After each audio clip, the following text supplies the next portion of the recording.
Ladies and gentlemen, please take your seats. You know, bearing witness to greatness is always a unique experience, and if you're within the sound of my voice, that must mean you are in the seats with once more. As always, my name is Dave Voigt, and I'm the host of this podcast, where we sit down with a wide-ranging variety of entertainment industry professionals, and we pick their brain about current projects, state of the industry, how they got started, and so very much more in a light and in a conversational fashion. And you know, if you like how we do things around here, I'm going to go out on a limb and assume that you do, because quite frankly, you're listening right now. Subscribe. Hit that subscribe button. Give us the like. Give us the 5-star rating, whatever it takes, pretty much on any platform where you get your podcasts. We're over at Apple, Amazon, Spotify, Google, pretty much everywhere. And plus, we archive every single one of our episodes over at our In the Seats YouTube channel. So if you can give us a like and subscribe there as well, we would absolutely appreciate it. Also, do not hesitate to follow us on social media. We're on the Facebook, we're on the Twitter, and we're on the Instagram at, where else? In the Seats, for all sorts of fun updates. And finally, and I do dare say most importantly, please pay us a visit over at In the Seats, intheseats.ca, for all the latest and greatest from the world of film, television, basically the moving image at large. Because if we love to write about it and talk about it, guess what? We love it when you come by and read about it and listen about everything that we've watched. We appreciate it. We truly, truly do. But on this episode, we got a good one. In case you missed it, it played the Toronto International Film Festival. It's had its theatrical run, but it is now available on Blu-ray today, and it is Moonage Daydream by the filmmaker Brett Morgan, and it is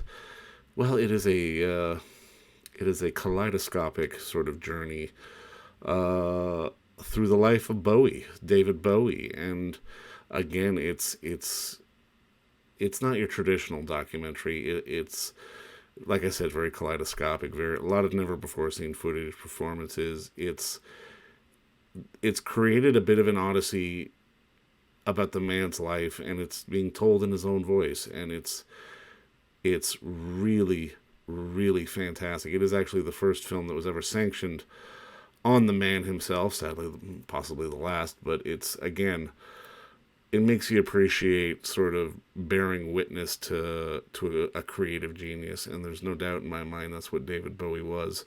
Like I said, Moonage Daydream, if you missed it at TIFF, if you missed it in the theaters, it is available on all video-on-demand platforms now, as well as being available on Blu-ray and DVD from all your favorite retailers, courtesy of our friends over at Elevation Pictures. But first, please enjoy our talk with Brett Morgan. We had a chance to sit down with him for a few minutes during the Toronto International Film Festival to talk about the film and so very much more.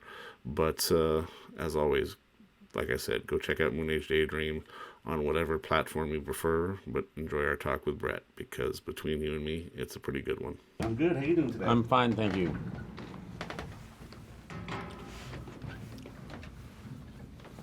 Do you guys need a slate or anything? Or? No, we are rolling. We have already slated. Okay, perfect. And we are good to go. All right. Well, obviously, first off, just thank you so much for the time today. I really appreciate this. Thank you. Now, congrats on the movie, man. I absolutely loved it. But I mean, this is something I'm dying to know, because obviously I was a big fan of your film about Kurt as well. But when you're applying sort of a visual style that you do in these films, like, how do you manage to sort of narrow everything down? Because I mean, obviously with Bowie, you've got like 10 times as much as you would have to work with than you did with Kurt. Yeah. You know, I try to design my films so that they're not about the subject. They're kind of the personification of the subject, and that helps me guide me to what material will help me arrive there. I think that, here's what's crazy. I looked at footage for 2 years, every day, 6 days a week, 14 hours a day.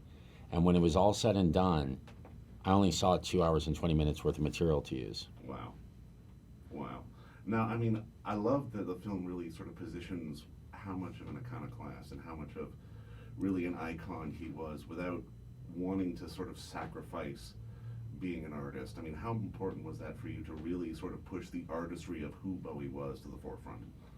Well, you know, Bowie to me is best experienced and not explained. Right. And I've seen all the documentaries, I've read all the books, and one of the amazing things, I can't point you to a definitive book.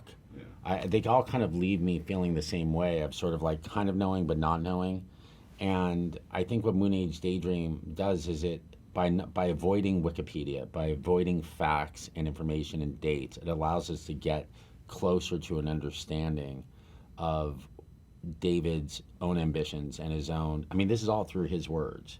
He's, I'm scripting it, obviously, Of course. Yeah. but it's all David, and I don't think anyone could tell the story better than him. What is it about the IMAX format that you think fits David's who he was so well? I'm not sure it's that well spectacle, sublime. But the thing about IMAX for me is that all IMAX theaters play the film at the same volume in the same sort of configuration. That's not Right. true with all cinemas. So that was a big. We wanted from the very beginning, before I knew I was doing Bowie, my dream was like Beatles' love to take recorded stems and reproduce them and repurpose them into a cinema, which has the greatest sound system in the world, so that I can hear my favorite music in 12.0 Dolby Atmos in this like elevated place. So the idea from the very beginning was to turn a movie theater into a funhouse, into a total like a planetarium. The reality is whether you see it in IMAX or you see it in Dolby Atmos, it just depends on how big you want your image. The sound is basically delivered the same way in both formats. For sure.